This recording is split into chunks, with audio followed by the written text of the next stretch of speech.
Тегу. Кататься на лыжах. Жақсы. Қыста зимой. Жаңа сабағымызды бастамас бұрын біз сөз жұмбақ шешіп алайық.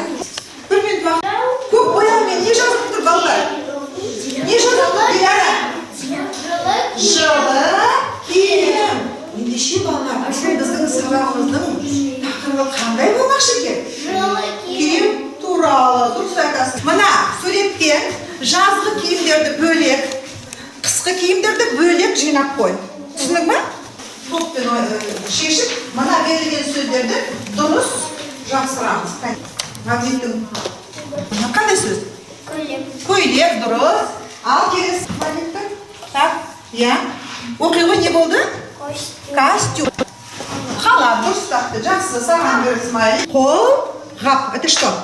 Варежки. Молодец. Следующее слово? Етік. Етік. Это сапоги. Енді келесі тапсырмамыз Маша жазылып, бізге мынандай бір қоржын беріп жіберіпті Маша бізге балалар. Бұл қоржынның ішінде не бар екен? Буындардан сөз құрастыр және жаз дейді. Ал біз жазбаймыз, тек қана қарындашпен көрсетіп табамыз. Кәне аттарыңды жаза ойыңдар. Дұрыс. Болды ма? Көйлек, қолғап, ботинке. Дұрыс. Жейде. Жақсы. Оқы. Осы мәтінді біз аударып беруіміз керек. Ал бастай ғой натоп білгірлер тұрды. Так, оқы. Қыста.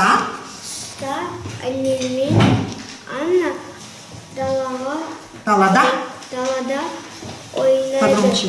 Ага.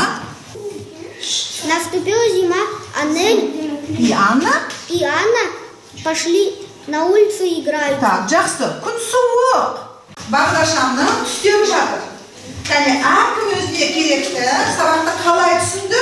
Кәне, көтеріңдер.